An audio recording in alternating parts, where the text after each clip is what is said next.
Podcasti 6. käik toob teieni autolaen Bigbank efektiga. Bigbank, laenudele spetsialiseerunud pank. Tervist kõigile rallisõpradele. Järjekordne põnev ralli nädalavahetus ootab meid ees. Seekord kihutame Kreekas Akropolise rallil, kus viimati said WRC autod ringi vurada aastal 2013. 8 pikka aastat on mööda läinud. Võib-olla mingid katsed on samaks jäänud, aga olud, nagu me täna nägime, päris Kreeka moodi väga ei ole. Meil on otseühendus Kreekast, kus on meie enda Peep Pahv koha peal. Võib kohe rääkida, kuidas seal testikatse ääres siis sadas vihma ka või? Ja tere kõigepealt. Ja sadas vihma ja ilm ei olnud sugugi Kreeka moodi, et ma siin mõtlesin, et jõuan töö kõrvalt ka suplemas käia ja sükest päikest nautida, aga tutkit pratt, nagu öeldakse. Ladistas vihma, temperatuur oli 13 kraadi ja süke ehe sügis. Ma nägin, et sa pealkirjastasid blogi ka, et Walesi tingimused, ma olen Walesi rallil käinud, et see oli täpselt sellele vastas ka ja totaalne muda, et näiteks mul oli fotograaf ka kaasas ja kui plaanisime pildistama minna, siis sealt tuli mägi tee pealt nagu alla pöörata, suure tee pealt alla, et sinna pildistamiskohta jõuda ja kui siis politseinik, kes oli, vaatas meie autot, mis oli täitsa normaalne süke Fiati junn on, eks ole, ja siis vaatas meie rehve, et kuule, et ei ära sinna mine, et sa sealt tagasi enam ei saa, et mäest üles see tee oli nii mudal, me läksime jala siis sinna ja isegi jalgsi oli see tee nii libe, et kui pärast tagasi tulin, siis jalatkasid all ringi, et tõesti libe, hästi libe ja samasugune muda oli siis ka selle testikatse raja peal ja ma rääkisin siin just veidike enne meie stuudio lülituse algust Georg Linnamäega ja ta ütles ka, et kui ta seda rada kirjutamas käis või kiirusegendi koostamas, siis oli mitmes kohas oli olukord, kus kurvis auto kippus otse minema, et ei saagi pöörata, et nii libe lihtsalt. Aga kui sa nüüd seda teepinnast vaatad, seda mudast teed, on sul usku, et homme läheb soojaks, päike tuleb välja, see rada kuivab ära? Seda rääkisin ka Georgiga just meie saatele mõeldes, et ta ütles, et homsed kiiruskatsed ta ei usu, et ära kuivad, kuna need on metsa vahel ka ja seal tõenäosus väike. Kuigi ilmateade pakub, et ilm läheb ikkagi soojaks tagasi, et homme peaks olema 27-28 kraadi sooja ja päike paistma. Aga homne päev pidi tulema just raja poolest väga raske. Et see rada läheb pehmeks ka, Euroopat tekivad sisse ja Euroopast sisse koguneb vesi ja siis on vesiliug on seal kerge tekkima ja nagu Georg ütles, et pidamist siis ei ole üldse nagu. On sul õnnestunud endal ka mõni katse läbi sõita? Ei ole, ma alles eile siia saabusin, reis siia oli päris pikk ja me jõudsime päris pimedas siia ja hommiku vara enne 8 juba olime testikatse raja ääres, et nüüd kui siit hakkame sõitma Ateena poole tagasi, kus siis täna on minu arust maailma autoralli MM-sarja üks kõige idiootlikumaid kiiruskatseid. Sinna poole hakkame sõitma, siis tegelikult siin sisuliselt tee peale või kergelt kõrvalpõikega mingid katsed jäävad, et kindlasti me läheme vaatame, et need on need homse päeva teise poole katsed, et katsume sealt läbi sõita. Kui kannatab selle tavalise sõiduautoga läbi sõita? No eile oli traditsiooniline meediapäev. Mida Ott Tänak rääkis, millisest tujust ta hetkel on? Kui sa nüüd jälgiksid paremini, kuidas Delfis uudised tekivad, siis sa teaksid ka, et tegelikult Otiga rääkis Jaan üldse seekord üle Teamsist, et see meediapäev oli täpselt või meediatund oli täpselt siis, kui ma veel sõitsin just autoga Ateenast siiapoole ja me leppisime niimoodi kokku, sest et mul oli tarvis kella 8 jõuda kindlasti siia õhtul, et saada akrediteeringud asjad veel kätte, et Jaan temaga rääkis aga ütleme väga sükst, kuidas Jaan ütles, et väga selget juttu sealt võib-olla ei tulnud, sellest mitte baasmõttes, et mitte ebaselge jutt oli, vaid ega Ott ei osanudki just väga hästi ise ka ütelda, et mis siin saama hakkab. Olud on väga keerulised igales, et see väga ettearvamatu võib see asi siin olla. Mul on erinevatest Oti sõnavõttudest nagu mulje jäänud, et nad on selle autoga vahepeal ikkagi midagi teinud, et see oleks natukene töökindlam. On sulle ka sama mulje jäänud? Ja mul on see sama mulje jäänud ja Oti ütles sõna otseses mõttes ühes pressiteates välja, et kui auto koos püsib, et siis on võimalik nagu kõrges mängus olla. kuigi vaadata seda tänast testikatset, testikatsega üldjuhul nagu iga tegelikult eriti midagi ei näita, aga siis ma muidugi minu jaoks on müstifikatsioon, kuidas see Kalle Rompera sõitis kõigist 3 sekundit kiiremini, ja siis teised olid see kõik ühes augus, et ei, väga huvitav, ma ootan, et väga huvitav ralli peaks tulema. Täna lähete Ateenasse, et seda suurepärast katset vaadata ja siis õhtul samma kohta tagasi, kus praegu te olete? Ei, kindlasti mitte, kuna homme ralli hakkab Ateena lähedalt pihta, kogu see ralli karavan liigub sinna, et siin ei ole nagu midagi peale hakata, et praegult ma arvan siin, meil on pressikeskus on siin rallipargi vastas olevas korvpallihallis ja siin seina taga parajasti, ma arvan, ma kuulen autoralli hääled on, et ilmselt laaditakse autosid juba treilerite peal, treilerid siin seisid juba ja viiakse treileritega need Ateenasse, sõitjad sõidavad ise ka sinna, ööbivad kõik Ateenas. Meie juba sõidame Ateenast siis sinna päris kiiruskatsete lähedusse, oleme seal ühes hotellis öö ära, et siin seda uhamist on päris omajagu, aga mis puutub seda Ateena kiiruskatset, siis mina küll aru ei saa, miks sellist jama vaja korraldada, et okei, nad viisid selle katse sinna linna, nad siis mingi huvitav asi, ma mäletan, ma olen Kreeka rallil varasematel aegadel päris palju käinud tegelikult, tõsi viimast korda umbes 2008 aga ütleme 2004, 5, 6, 7, 8, ütleme need aastad ma käisin kõik siin kohal, kui sõitis Marko Märtin ja Urmo Aava siin sõitis ja siis oli mingitel aastatel oli see Ateena linnakatse, oli Ateena olümpiastaadion, see oli küll päris ägedalt tehtud seal, mäletan, aga ja linnakatset saab väga huvitavalt teha, kui seekord on mingi tavaline 4 nurk lihtsalt, et 4 sirget ja siis 2 seinapalli ja katse pikkus pole isegi kilomeeter, et minu arust see on sõitjate ja rallifännide mõnitamine minu arust. No Kreeka ralli eredamad mälestused Eesti fännidel on ikkagi 2003. aastast, kui Marko Märtin seal võidutses. Räägi, kus sina nendel päevadel olid, kuidas kajastasid?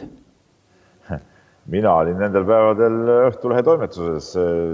Kui ma õigesti mäletan, siis me ka töötasime Jaan Martinsoniga koos ja siis me käisime jälle ka niimoodi need rallidel kuidagi korda mööda, et Ateenas või Kreeka ralli käis kindlasti Jaan ja Soome rallil, mis on tema, siis ma pakuks välja ikkagi kõige eredam võit. Seal me olime koos Jaaniga, et seda ma nägin jah, aga Ateena või Kreeka rallit 2003 ma nagu selles suhtes ma nagu ei mäleta, kus ma olin, aga see rallit ma mäletan küll iseenesest. Ja toona see ralli jälgimine ei olnud päris selline nagu praegu, kui sa kuskil teemal oled, et sealt mingit ju all live'isid ja neid asju ei olnud, et eks nii palju sai seda jälgitud, kui kuskilt uudistest lihtsalt läbi tulid. Mäletad sa, kui suur see üllatus see oli? Kas see oli umbes sama suur pauk kui Taaramäe etapivõidud siin suurtuuridel praegu või oskasite seda kuidagi oodata? Ei, kindlasti mitte. Tol aastal ju Märtin võitis 2 rallit ja oli veel, kas pakun välja 3 või 4 rallil esikolmikus, aga tal oli ka palju katkestamisi. Ta oli siis juba kiire, seal mingit üllatust väga polnud, sest samal aastal ta võitis ju Soomes ka.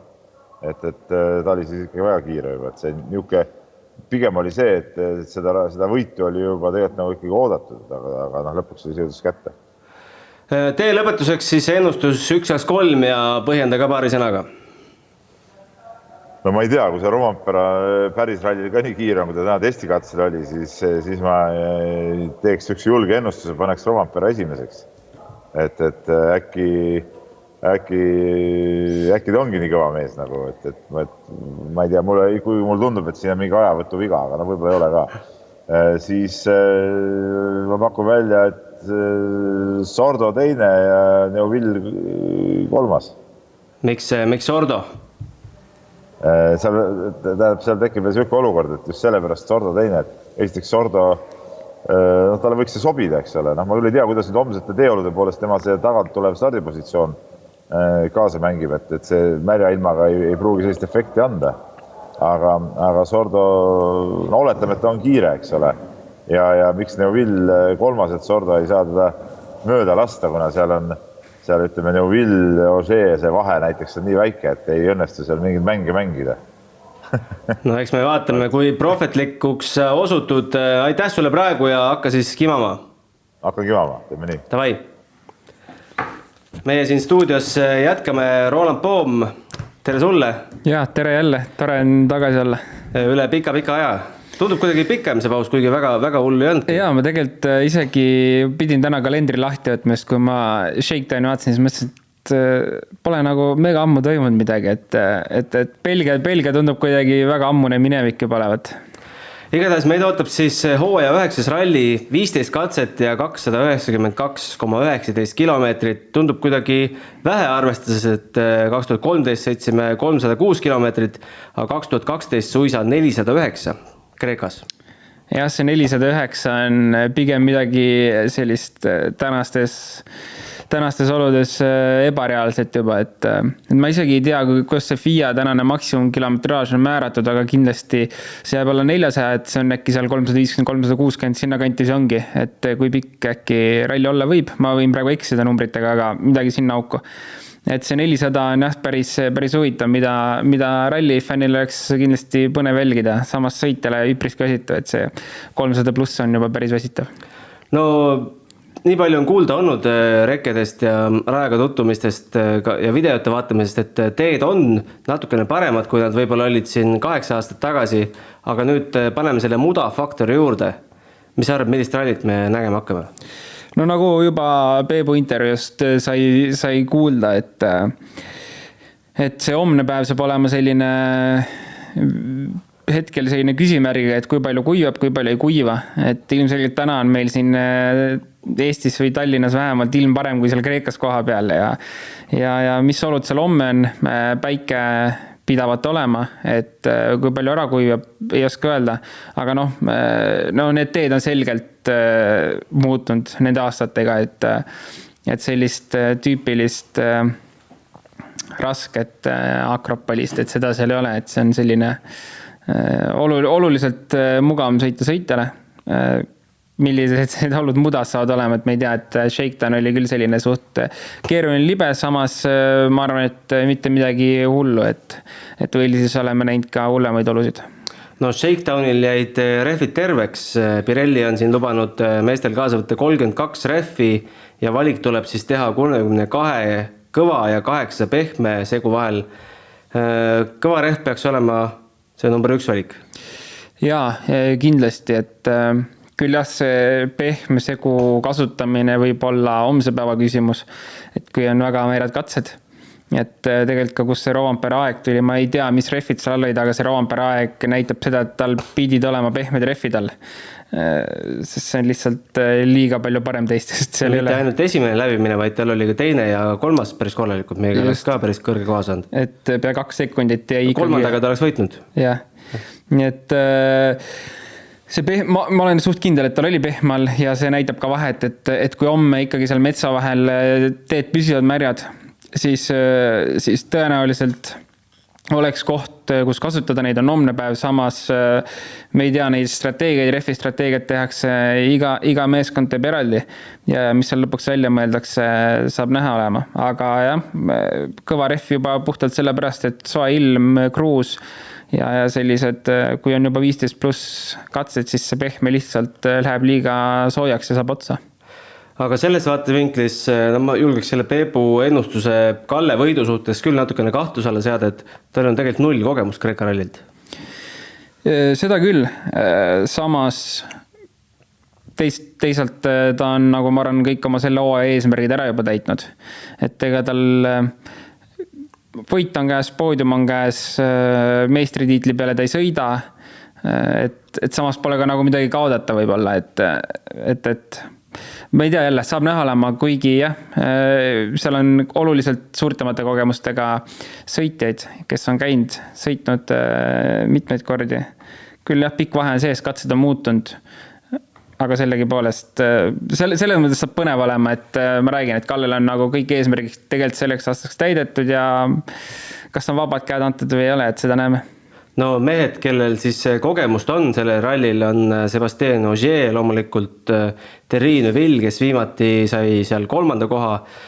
Paar korda on ka Tänak seal sõita saanud. Dani Sordo oli viimati lausa 2. kohal, mis võib olla ka põhjus, miks ta Hyundai 3. valikus hetkel on, kuigi Greg Priin on seal ERC ralli võitnud 2014. Jah, selles mõttes tegelikult see Hyundai olukord on ka põnev, et kas üldse Gregi sinna enam lastakse. või mis seal toimub, eks me pärast jõuame rääkida sellest veel. Aga jaa, tegelikult Tanis Ordo puhul, nagu Peep ka mainis, ma arvan, et see ralli on ralli, mis tal võiks sobida. Stardipositsioon on ju päris hea. Ja varasemalt käinud, varasemalt head tulemust sõita, et tegelikult nagu kõik viitab sellele, et ta seal autos peaks istuma ja seal ta istub, nii et eks ole näha. Peaks olema üpriski tugev võistluspaar, ma arvan, poodiumi heitluses. Ja mees, kes kindlasti teab, kuidas millise võidutaktika peab olema Kreeka rallil on Jari-Mati Latvala, praegune Toyota tiimiboss. Oli siis tema aastal 2013 seal võitja ja enne seda siis 2 korda lööb ja lööb. Samas Toyotas on ainult üks mees, kes seda võitu tahab. See ei pea võitma. Ja just nii, et Ogieri plaan kindlasti, ma isegi ei tea, kas julgeks teda top 3 panna, samas selle kogemuse pealt, mis tal on, et julgeks panna ta top 3, aga samas tal ei ole seda absoluutselt vaja, et nii kaua kui Neville rallivõitu ei võta, siis tegelikult ei ole vahet, kas ta on 4, 5, 6, 7, et siis see punkti vahe sealt nii suur veel ei tule. Aga jah, ega siin täna Toyota poole pealt ma ei kujutagi ette, et samamoodi ka Evansil oleks natukene liiga optimistlik panustada sinna võitu või teist 3. kohta võib-olla, sest ka tema kogemus on ainuke WRC Akadeemiast R2 autoga seal. Nii et Toyota poole pealt tänast kiirust vaadates võib-olla ikkagi Rovanpera tundub see, kes võiks Toyotadest kõige kiirem olla. No Ogier puhul ma tahaks ära märkida, et ta ei pea võitma, aga see suhtumine, et ma ei pea võitma, võibki sind just Kreekas või sellistel rallidel nagu Kreeka, Türgi ja võib-olla Sardiinia ka sinna otsa. Võibki just võidule viia. Täpselt, sest tegelikult me oleme ju näinud seda päris mitu rallit juba, kus tal ei olegi vaja mitte midagi teha, aga ta tuleb ikkagi võtab oma 3. koha punktid ära lõpuks. Ja sellisel ralli puhul, kus saab olema homne päev kindlasti keeruline kõigile ja tema sealt eest tuleb. Jällegi ei oska öelda, kuidas see rada hakkab seal minema, et kui palju ta puhastub, kui märk ta lõpuks on, et see on kõik hommikul näha. Et kas ta saab mingisugusegi eelise või vähemalt see olukord, puhastamisolukord oleks lihtsam tal seal, kui rada märg on, et saame näha, aga jaa, selles mõttes kindlasti ta läheb oma sõitu tegema, selles ei saa kaheldagi, et punnimad nad sinna ei lähe, kui Akropolises enamasti varasemalt on olnud nii, et kui sa tuled rahulikult teed oma sõitu, siis sa saad ka hea koha sealt, kui sa lihtsalt lõpuni jõuad. Täna on need olukorrad natuke teised, et pole nii katkiseid teid, nii kiviseid teid, et seal võib olla natuke see mindset peab olema teine ikkagi, et sealt häid punkte võtta. No Toyota juurde jäädes siis kõige rohkem vast sellest tiimist selle ralli eel juttu on olnudki, et paar sükest väikest tagasilööki ka, Takamoto, Katsuta, kaardilugeja Keaton Williams pidi kodumaale naasma kodus oleva hädaolukorra tõttu ja ei jõudnud lihtsalt enam muud kaardilugejat võtta.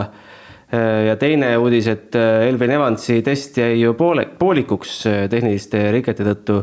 Siin ühes teises podcastis avaldati arvamust, et see tehniline rike peab olema midagi väga tõsist, et selline tiim jätab testipäeva pooleli.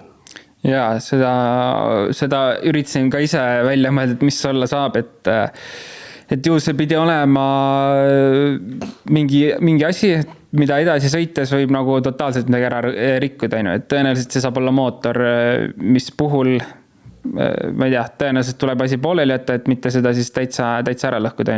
Et ma arvan, ralliauto juures väga palju selliseid osas ei ole, et mida nagu vahetada kiiresti lihtsalt ei saaks. Et seal ongi tõenäoliselt see üks ja ainuke asi ongi mootoriga seoses mingid probleemid, et eks ta kindlasti mõjutab, kui asi pooleli, et ikkagi testipäeval on ju plaan tehtud punktist A, punkti B, seal vahepeal kõik ideed saada katsetatud, kõik seadistused saada katsetatud ja kui poole päeva peal asja ära lõpetatakse, siis nii-öelda pooled asjad jäävad katsetamata ja kinnistamata ja info kätte saamata, et ta kindlasti mingit mõju võib avaldada selles mõttes, et ta teoreetiline võimalus oleks olnud, et ta leiab midagi mugavamat veel ja midagi paremat lahendust, aga ma arvan, et kui seal Ogier kõrval on, siis äkki Ogier natuke aitab ka. Just, ja teine selline tagasilöök just Toyotale, et Jaapani ralli kustus meil siit vahepealt ära. Saime küll olümpia peetud, aga mis oli palju mastaapsem üritus kui WRC, et kordades mastaapsem. Et meenub selline seikselt koolimajast, et võtad krõpsupaki kogemata kooli kaasa, üks sõber käsi pikalt, teine sõber käsi pikalt, kolmas ei sulle või enam ei anna, ma tahan endale ka jätta. Et selline paralleel tuli, aga sellises seisus ei ole vast üldse kerge mingit taktikat paika panna, kui sa ei tea, kas sul on jäänud 2 rallit või 3 rallit. Me oleme mõnes mõttes ringiga selles eelmise aastas tagasi, kus meil oli suur teadmatus, et see räägitakse küll, et tahame Monza sinna panna, aga kinnitust hetkel, kui meil on stardini siin 6 tundi jäänud, seda hetkel meil ei ole. Ja eks see kõige keerulisem ongi ilmselt Neville'ile ja võib-olla ka Ogierile, et mis taktikat mängida, aga see pigem see saab peale homset päeva küsimuseks nende jaoks, et täna nad ei oska veel öelda, kus nad homme õhtuks paiknevad positsioonil, kui hea hoog on üleval. Aga kui ralli lõpus sul on sekundist sõit või mida iganes, et sa peaksid hakkama nagu otsuseid tegema, siis loomulikult oleks hea teada, kas sul on 1, 2, 3 rallit minna, et kui seda ei tea, siis on natuke keeruline hakata neid punkte lugema ja Neville'i puhul ka just, et ilmselgelt tema eesmärk on minna ainult võidu peale, et jõuda Ogierile lähedale. Samas jällegi, mitu rallit minna on, ei tea, et aga eks tema peab ikkagi võtma vahet jälle, kas on 1, 2, 3 rallit minna, et tema peab ikkagi võtma need maksimumpunktid, et seal isegi varan teisest 3. koha punktidest hakkab väheks jääma, et seal tuleb ainult minna maksimumi peale. No ütleme, et meil on ikkagi tänasega koos 4 rallit minna, et see Monza sinna tuleb, loodame, et see saab nii olema, siis vahe on selline, et 38 punkti Ogier edu Neville'i ja Evansi ees. Neville ja Evans on 1 pulga peal. Piisab ühest katkestamisest Ogier'le. Neville võtab võidu ära. Räägime hoopis teisi jutte. Ja tegelikult isegi me ei pea rääkima katkestamisest, kui me räägime, et Neville suudab ralli võita ja Ogier on seal kuskil, ma ei kujuta ette, 6-7 on ju.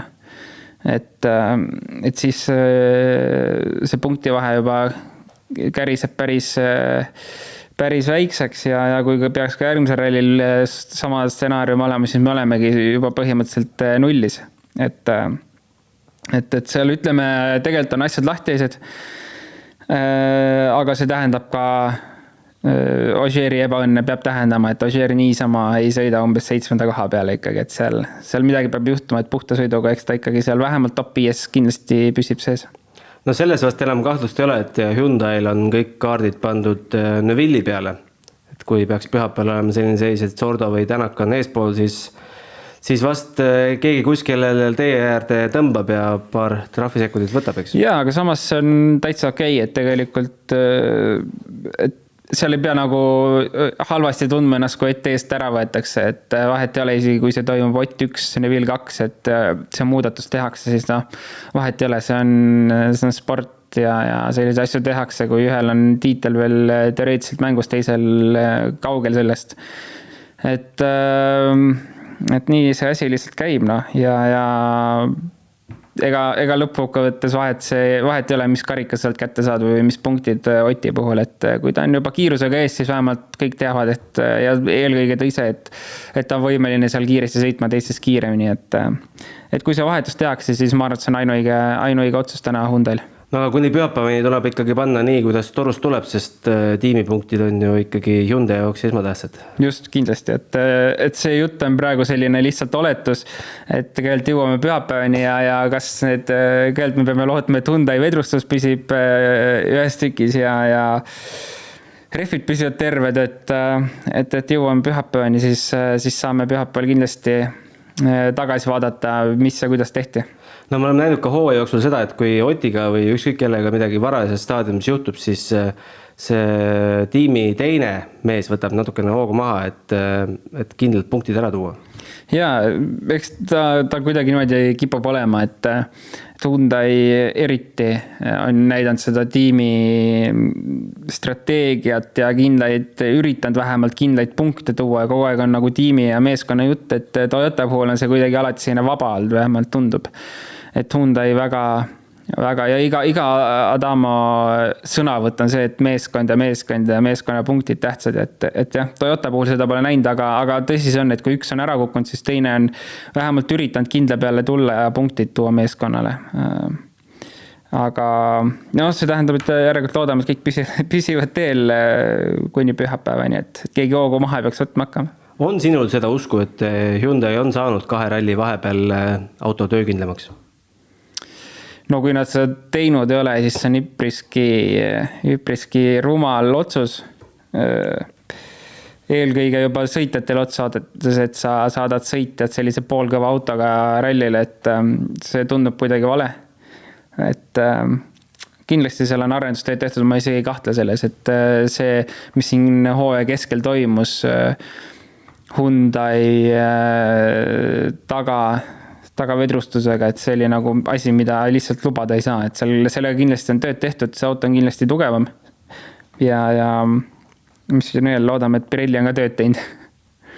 Räägime sõitjate turus ka päris huvitavaid uudiseid, kinnitatud üleminekuid vast isegi ei ole, et see, et Teemu Sunninen läheb ära, sellest Belgia ajal sahistati, pärast Belgiat sai siis selgeks, et Teemu ja M-spordi teed lahku lähevad ja Teemu tuleb siis starti Volkswagen Polo R5-ga, on siis nii-öelda Egon Kauri tiimikaaslane tinglikult, tema peatoetaja Marku Rautio pani ka Teemule õla alla.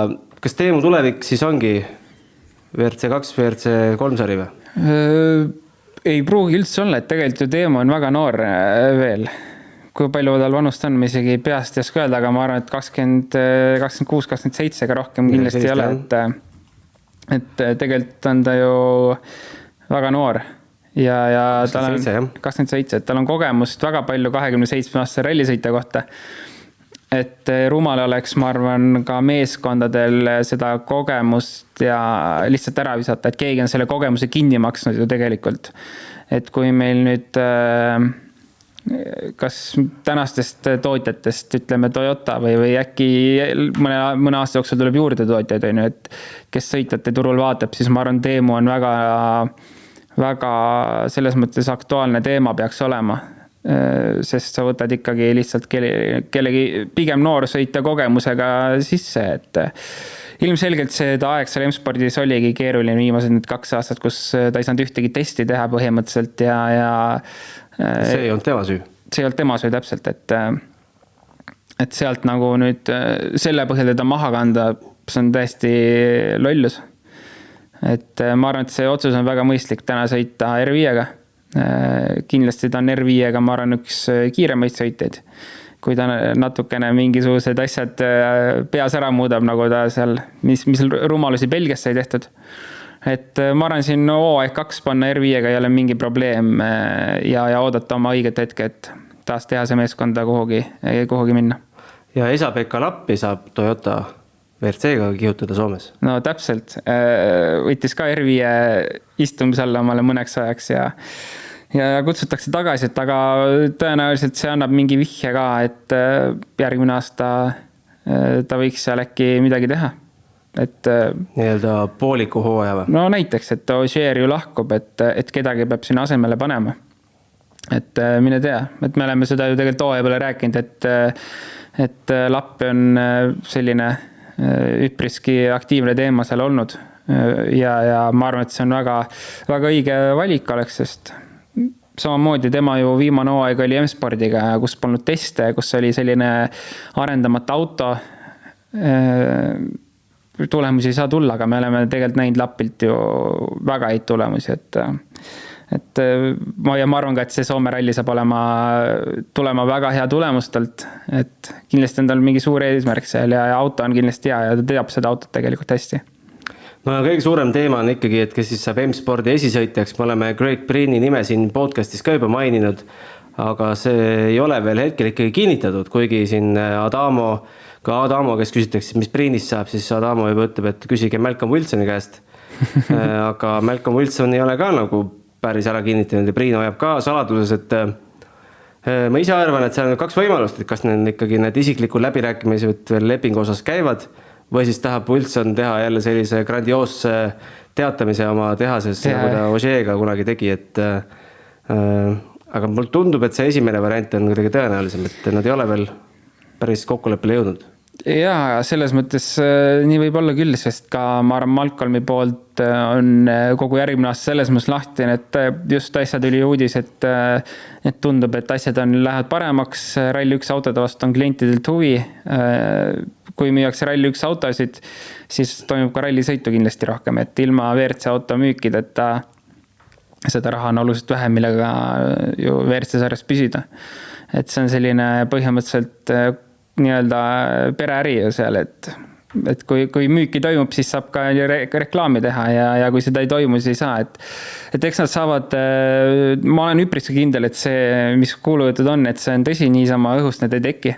Et vast saadakse kõik detailid paika ja eelkõige mul on hea meel Priini osas, et täishooaeg 2 aastat järjest see annaks nagu korraliku tõuke karjäärile ja me oleme näinud, et M-Sport, kui tulevad uued autod, uued generatsioonid, siis M-Sport on alati üks kõige tugevamatest olnud, et ma ei kahte, et ka seekord teistmoodi on, et see Rally 1 auto tuleb väga hea auto.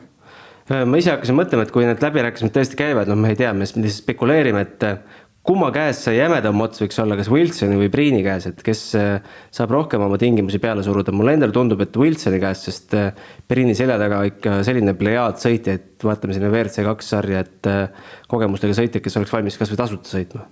Jaa, loomulikult, et ongi huvitav koht, et samas ka on Malcolmil seda head sõitjat vaja ja kes täna on sõita, kes on võimeline rallise võitma, vaba sõitja, ega olgem ausad ei ole. Ütled, et Ösberg ja Mikkelseni võiks rallisid võita. Täpselt, aga see info puudub, millal nad viimati issid WRC autos päris kaua aega tagasi. Priini puhul on see aasta nagu ulmeliselt hea aasta tegelikult olnud, kõik, mis ta on sõitnud, et ta on väga hästi pannud, pluss tal on väga tihe programm olnud, ta on R5 autos kõvasti istuda saanud, ta on refi arendust teinud, et ta on ma arvan, et ta on kindlasti kõige atraktiivsem sõitja Malcolmile. Samas Priin ise vajab väga Malcolmit, et Malcolm ongi ta ainuke päästede tegelikult ma arvan, et kui Latvala peab otsustama, kas võib-olla tõenäoliselt ta otsustab kas pool hooaega Lappile ja pool hooaega annaks Priinile, et Priin sellest kindlasti huvitatud ei ole. Ja kui ta peaks valima kas täishooaega nende mehe vahel, siis soomlane vast valib oma kodukandi mehe pigem. Et see keeruline ring, aga ma arvan, et täpselt, et Priin vajab täpselt sama palju Malcolmit, kui Malcolm vajab Priini. No igatahes ettevalmistused järgmiseks hooajaks on teie soos, teatavasti hübriidautod tulevad, me oleme näinud videosid juba üsna tülgastuseni M-Spordi Puma autost. Me oleme näinud ka natukene Toyotat, aga mina pole rohkem kui see üks pilt, seal oli, Solberg oli roolis Hyundai hübriidautol. Oled sa pärast seda leidnud mõne? See jäi ka minul ainukeseks. Et mis toimub? No ma ei tea, kuidagi jube hästi salastatud värk on või kus nad oma teste teevad, ma ei kujuta ette. Seal tehase ümber sa ei tee pikki testipäevi? Kindlasti mitte, tegelikult kui ma õigesti sain kuskilt jutust aru, siis ka M-Spordi testid olid alguses plaanitud, et on sellised salajased värgid, aga siis teed olid rahvast täis. Kõigil on telefonid taskus, Facebook möllab sidevahendina. Et see teebki väga uskumatuks selle, et seda autot näha pole olnud. Võib-olla, ma ei kujuta ette, ma ei taha uskuda, et nad kuskil kruusa peal testimas ei käi. Võib-olla nad kuskil ringraja peal, ma ei tea, paned ringraja kinni, keegi lähedal ei tohi tulla, teevad seal asfaldi testi. Ma ei kujuta ette, et kuidas suudetakse asja tänapäeval nii teha, et keegi ei näe, keegi ei kuule, keegi ei tee pilti. Et vahet ei ole, kus need testirajad on ju, inimesed elavad ikka tõenäoliselt kuskil lähedus hääli kuuldakse, minnakse kohale, et kui nad suudavad seda niimoodi salajas hoida ja need päriselt testid toimuvad, siis müts maha. See on puhas turundus ilmselt. Aga jah, põnev lugu igal juhul. Ja Dirtfishi kaudu võis eile lugeda, et Thierry Neuville pressikonverentsil võttis väga teravalt sõna järgmise aasta tehniliste reeglite üle, et aerodünaamikat on vähem, hobujõudu küll mingil määral rohkem, aga mingi asjaga ta selle uue auto ja selle uue ajastu juures üldse rahul ei ole. Mina küsiks, et kas probleemid paradiisis? Ma ei oska öelda, et eks see uus auto, mis tuleb, on sõitjale kindlasti raskem sõita, WRC sõitjale. Et võib-olla see talle ei meeldi, lihtsalt liiga ära harjunud, ma ei tea. Aga idee poolest ju, no ma ei tea, kõigil on võrdsed autod lõpuks käes. Et ma ei taha uskuda, et seal nüüd sees midagi käärib samas, noh. Ennast auto äkki ei sobi Hyundai. Täpselt see ongi, et võib-olla tal isiklikult on teste teinud selle autoga ja ta tunneb, et ta ei saa võib-olla hakkama sellega nii lihtsalt nagu vana autoga. Et tegelikult ka kui ma vaatasin äkki Rovanpera Toyota testi, et siis tundus see sõit selline, mitte päris selline raiusõit nagu tänase autoga. Et eks see saab olema suur harjumiskoht juba eelkõige keskdiferentsiaalide osas.